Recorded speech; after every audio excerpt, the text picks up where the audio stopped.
பார்த்துட்டிங்கன்னா அந்த மரம்லாம் உடச்சாச்சு. இலை அங்கே பாருங்கள், இலை எதுவும் இல்லை. அங்கே இது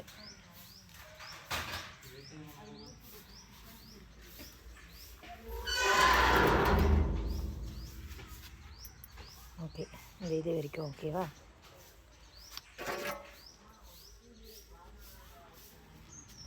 இது கரெக்டு இருந்தாங்க, அதெல்லாம் இப்போ வந்து அந்த ஒயரை வச்சு நல்லா டைட்டாக கட்டிட்டேன். இந்த இது அப்புறம் இந்த இது ஓகே. மிக்ஸி வாங்கி வைக்கிச்சிட்டேன்.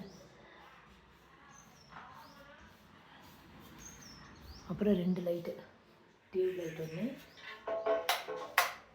சின்ன லைட் ஒன்று, டியூப் லைட் ஒன்று, மிக்ஸியும் இங்கே இருக்குது வைக்கிற மாதிரி. அப்புறம் இந்த குரங்குங்க போகிறதுனால இங்கே வலையை வச்சுட்டு இங்கே